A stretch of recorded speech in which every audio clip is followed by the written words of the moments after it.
Welcome everyone to the Get It Growing program with the Lafayette Master Gardeners. You know, we as Master Gardeners hate to hear people say, I can't grow plants. That is just not a true statement. Anyone can grow plants, whether it be daylilies or roses, if you educate yourself as to the water, soil, and fertilizer needs of those plants. You know, we don't typically think of December as a gardening month, but it is. It's time to prepare rose beds, and here to give us detailed instructions on how to prepare rose beds and how to grow roses are Virginia and Larry Baker, who are consulting rosarians for the Acadiana Rose Society. Welcome to both of you. Thank you. Thank you. We have about 800 roses, so we are qualified to tell you what we know about them. But then you can do them just exactly like you want to and probably outdo us. But first I want to encourage you to enjoy roses, share your roses, promote rose growing. There's not a day goes by that we don't receive a thank you note from someone telling us thank you for roses that we have given them. We give away about 600 dozen roses a year. And I'm in charge of delivering most of these except the old folks' homes, and I get tears in my eyes when I go there, and I'm not very good at delivering those kind of roses. But I'm here this morning to tell you how to grow a rose easily without too much cost, too much expense, and too much labor. They say that this month is a month to build rose beds. You should have started in October. And then November would have helped you, and then December. But the main thing is, even after listening to me this morning, you're still not going to build rose beds.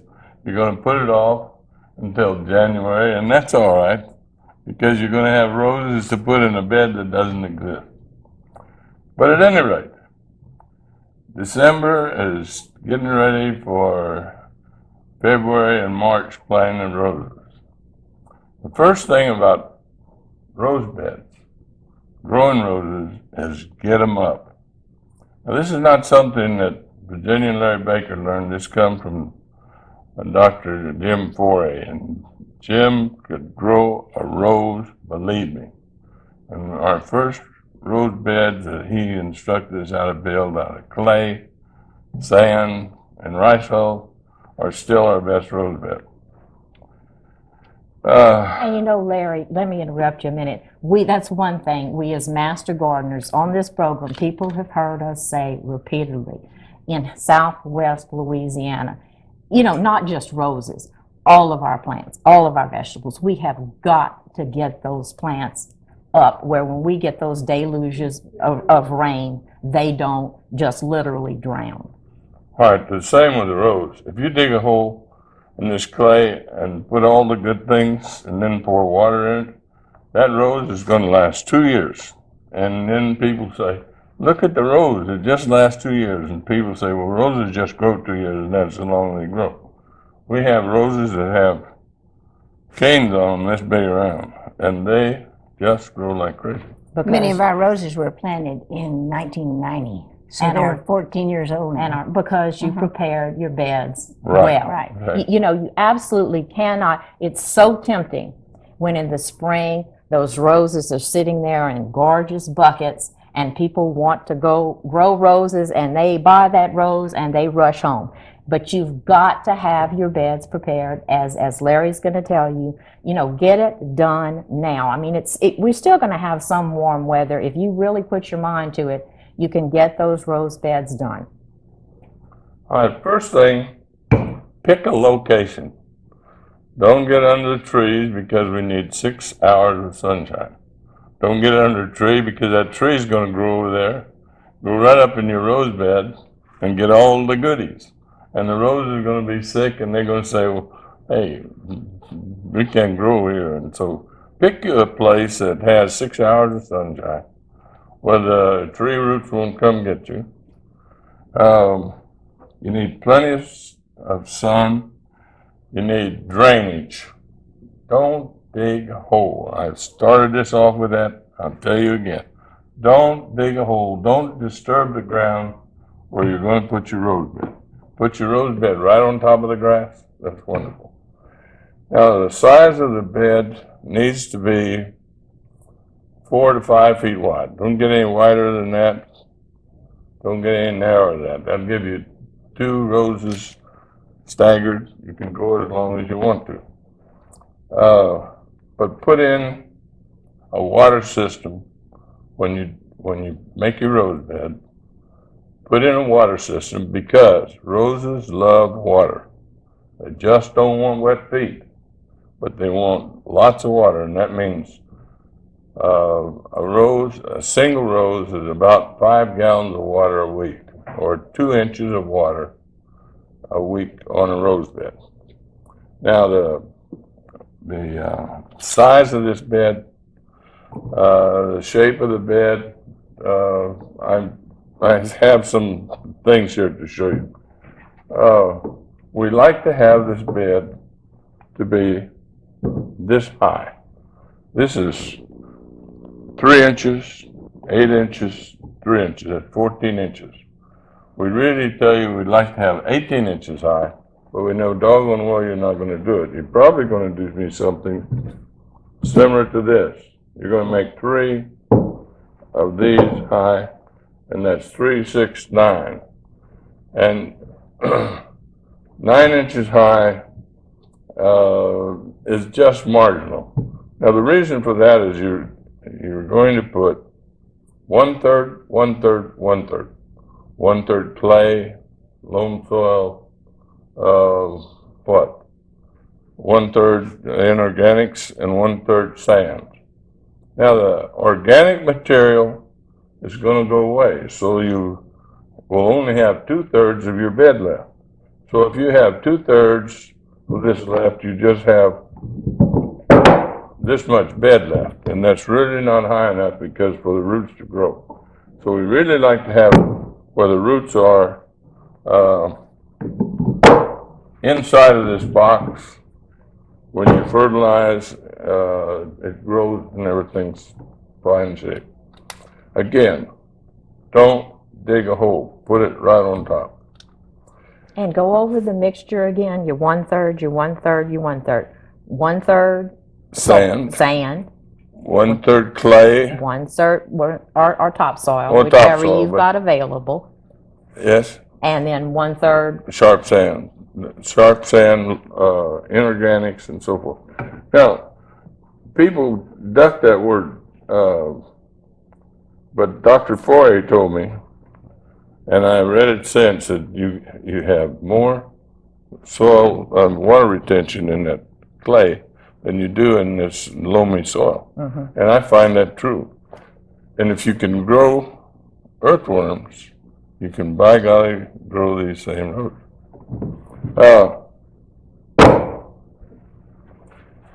Start looking at catalogs for the roses to put in there. The roses that Virginia picked this morning, this is my favorite. That's Love. And it's a red with a white reverse. But stick with something that's like Mr. Lincoln, Red Masterpiece, maybe Double Delight, those things to start with. One thing we might suggest, Virginia, is we were talking about this earlier, is talking to members of the Rose Society. You know, the catalog pictures are wonderful. They're great to give you ideas, but there are roses that rosarians have found from practical experience do well here. They're just more adapted to our growing conditions. Let me tell you about that. Getting the ones that grow. Within the Acadiana Rose Society, we encourage you to use the handy book, or to use we get this handy book from the American Rose Society, and these are tried and true roses. They come from all over the country. They are rated We have roses in review once a year. Everybody sends in their reviews from everywhere.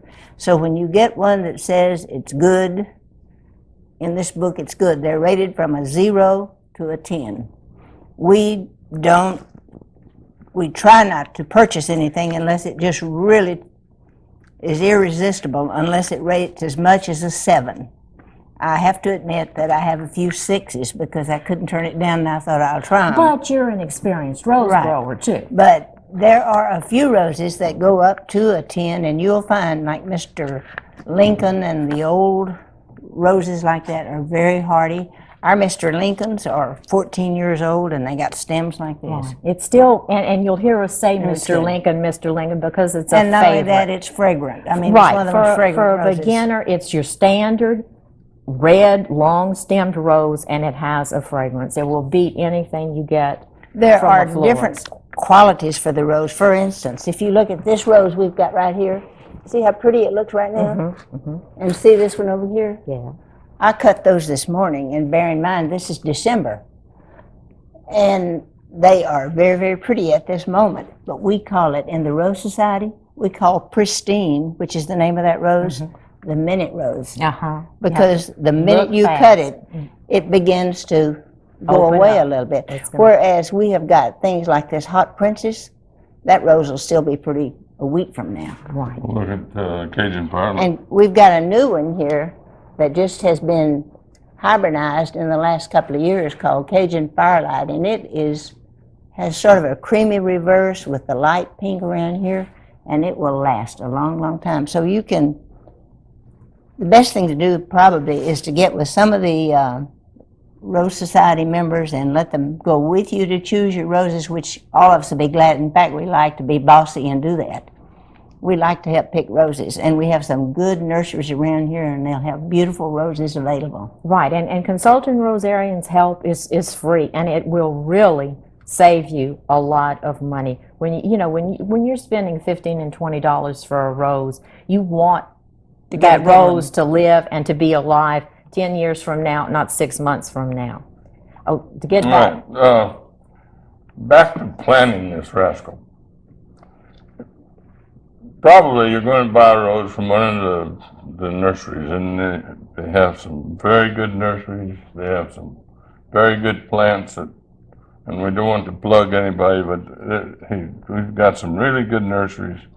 And go pick you out some of these really good old plants to start with. But now don't fall in love with that frazzling pot. That pot that thing comes in costs 9 cents. And all y'all want to save that frazzling pot. First thing you want to do is dig a hole. In your rose bed. In your prepared rose bed. In your prepared rose bed. I'm just fixing to tell them that. In this bed, dig a hole as big as that pot. And the depth that rose was planted in that pot. Now take that pot and go around the bottom of it and cut the bottom off. Go on 3 places on the side and cut up from the bottom, up almost to the top. Now take that scissor bill and slide it over here, put it in there. Take that bottom of the pot out when you come, take your hands and put the dirt around, cut that 3 spots you got and pull the pot out and throw it away. That rose will never know that it was moved, planted, loved, petted, or otherwise. Put some water around that thing and kiss it, and it will produce roses for you from now on. Your turn. Once you've got that rose going, what you have to be really careful for, and I see he's got his note here, we don't fertilize it. A fertilizer will kill your new rose quickly. So keep in mind that once you've got it planted, your soil has been prepared, it's got its food in there for it. Don't give it any fertilizer until after it's had its first bloom. And once it has had the first bloom, and then if you've got a dozen or 2 or 3 dozen or however many roses you've got, in our case 800, when they start blooming, then you've got some work to do. You're going to have to start deadheading those roses, and by deadheading, That means cut these dead things off, because you need to keep when they start dying on you, on a daily basis, or ever so often, go out and cut them back. Go down to about below the leaves, at least where there's 5 pebbles, and start cutting them off. Cutting them off will keep your roses blooming. Well, as you can see, we've still got roses blooming in December, and I've been letting them go dormant. But once you've got your roses blooming, then you start watching for the insects, watching for the black spot, powdery mildew, and all these things that you need fungicide and insecticide for. And that sounds like it's a big trouble, but it isn't. You come to the Acadiana Rose Society and we'll tell you what kind of sprays to get and how to do it and how to mix it. And roses are real forgiving. They get these diseases, but they don't kill them. They just don't look quite so pretty. And we're going to stress too, if you've got your bed prepared, as they've told you, you've selected varieties that are hardy in this area, your roses aren't going to get as sick as they are if you take, a plant that is not quite as adapted to this area and stick it in a little bed that's only raised up 6 inches. If you do the things that Larry's told you, get that bed prepared, educate yourself a little bit to these varieties, you've given yourself a good head start on getting ahead of diseases, because you're going to have a healthy, growing plant. And one thing too, we're talking about a rose bed. For those people that may not have the room for a whole bed, you can actually prepare a spot, could you not, in an existing bed for a rose plant, using the same techniques that Larry's talked about. Tell them about your old garden roses, the way we put those in boxes. We have, I would say 200 old garden roses. These are roses 1600 Souvenir de la Malmaison, Archduke Charles, that series of roses. And we individually exhibit them. Eye paint is one, and little buckaroo. Those old roses, Martha Gonzalez. All these old roses are individually, and I made some 50, 60 individual deals there. But you can do that in very little space. Those are about 30 inches in diameter, and they're quite attractive, made like this. They're quite attractive, and you can put a watering system in there with it. Do you have a preference? You mentioned that a while ago. Do you have a preference as to a watering system, or the little black drip irrigation? There are so many, many different kinds, and they keep coming out with more and more. More and more. There are many that you can do yourself, and we have a watering system to most of our beds, but we still run, like when we're short, we run 2 3-inch pumps out of the river and 1 2-inch pump, deep well pump, because it takes a lot of water for us for roses. Well, for any roses, and we stress, at this time of year, people tend not to think of water quite as much because we're getting a lot of it. But again, how many gallons per rose roughly per week? 5 gallons per rose per week. Now, if you have a bed, that's going to be hauling an awful lot of 5-gallon buckets, unless you think about how you're going to be And the other thing you want to do with them is and people tend to do that a lot too, is take a sprinkler and go out and just hold it for a couple of minutes. Right. That way you just water that top, and those little roots that are down to the bottom start wanting to come up and try to get some water. And it's the worst thing you can do. It's better not to give them water than it is to just water the top. And to get that foliage all wet too, and then you're going to invite, want to give them when you water them, you want them to be really soaked. Really thoroughly They like lots of water, but dry feet. Right. As my turn. Okay. When you're talking about watering, we hadn't talked about this here, but that doggone rose, you can make it bloom or make it not bloom with water. Because if you withhold the water on that sapphire, it thinks it's going to die, and that thing will start blooming like crazy. Now, if you flood it with water, it'll say, hey, I'm doing fine, and everything's all right. The cows haven't come by and nipped me off, and I'm doing okay, and it'll just sit there and grow beautiful leaves and everything. But cut it back, cut the water back on that rascal, and it'll come out just as big as Dixie. When we're going to have a garden tour, we don't water, You don't water. and we'll make everything open up, and they'll just have a nice be flush. blooming profusely. Right, right. But Now, we did briefly talk, too, just to refresh people's memory. You talked about when you're cutting a rose, because that's a concept that some people have. They want to save all of that stem, and they'll cut short. You want to go down to a portion of your rose where you've got at least 5 healthy leaves, because that's where your new bud is going to come from. So remember, when you've prepared your bed, you've watered it, now you're getting these gorgeous roses. Keep them deadheaded. If you let those buds sit there, it's just like Larry said. The plant is thinking, time to go dormant. it's time to go dormant. So you've got to get all of the spent blooms off of that plant to keep it cycling. The other thing that happens too is if you cut them, and if you'll cut deep when you're cutting, like to bring them in the house, then at the present time, most of our rose bushes I'm looking up to. Right. Because you don't cut all those things. In February, which is pruning time, then we'll bring them all back down like this. Right. And we will get into that. The other thing I wanted to tell you was, in coming to our Rose Society, what we do, the third Thursday of every month, we try to get somebody that is good at growing roses. And that's all we talk about, is roses. We talk about feeding them, we talk about choosing them. One of the better programs that we have is when we get people to come in with what's new in roses, and they bring you all these pictures of the new ones coming down the pike. And that's when people like us end up with 200 or 300. Right, right. You always think, I have everything I need, but next year there's some Right, and new things coming we've along. started a process now where if I'm going to buy a new one, I've got to take You've one got to up. take one. Ooh, now that's hard. And that's hard. That's hard. So- I've heard what Larry's favorite seems to be the love. Do you have any favorites?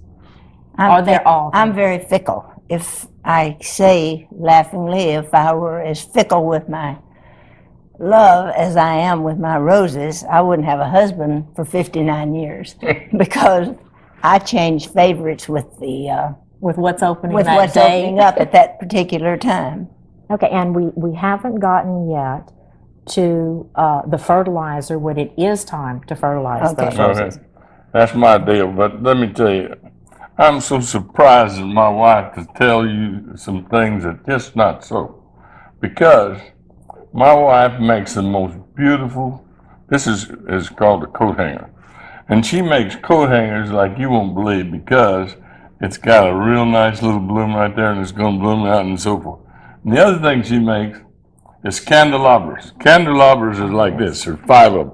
That girl grows candelabras as high as this room. And it's because she cannot cut back on that. All right, they're about through with all this. And, Yeah, very quickly, please. We haven't covered the fertilizing. all right, I'm going to get fertilizer. When you plant that rose, and I was telling you about putting them in here, we used to use blood meal, bone meal, and so forth, but now because of mad cow and getting our hands in that stuff, we don't do that anymore. We use superphosphate and about a handful. It won't burn it, and so you just put it in there and give it a little swirl and go. You don't fertilize, as Virginia said, until that thing goes through a bloom cycle. But don't get too wrapped up in, hey, don't get too wrapped up in all this stuff I'm telling you. Hey, just enjoy your roses. But what we do is we use alfalfa pellets, and we're crazy about alfalfa pellets. There's a lot of reasons I can tell you. We use a little bit of Fertilome. That's a commercial fertilizer. We use a cup of magnesium sulfate. That's like that stuff you wash your feet with, but that's the way it's mined. Chelated iron, malagonite, but don't get too wrapped up putting all this stuff on there. Too much is too much. Okay? Yes, sir. We want to remind you all that the next Rose Society meeting is January the 20th at 7 p.m. at the Senior Citizen Greenhouse. That's on the Evangeline Thruway, not the R. Nelson Greenhouse. The Senior Citizen Greenhouse, January the 20th at 7 p.m. All your Rose questions, any Rose question that you have possibly thought of, these people will have the answers to. Remember that the Master Gardeners Get It Growing program is on the first Thursday of every month. We will be back in January.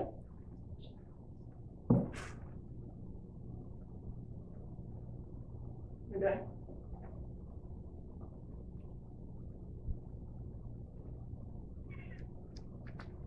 That's a wrap. What did you write on the board? We can't see it. Virginia talk. I caught it, that's why. What is it? Let Virginia talk, I got it. Oh, let Virginia talk? From where we were, I couldn't see You were it. doing all the talking, I- you just standing there. I said to her, what did I say? And I said, But Genee knew to ask her a question. Right, yeah. It went great. But it is hard to I mean, see. I was listening to them. I kept wanting to listen to them. I know. What she was That's saying. one of the worst things about being, About being on is the you don't cameras, get to I wanted hear. to hear what they had to say. It's like Somebody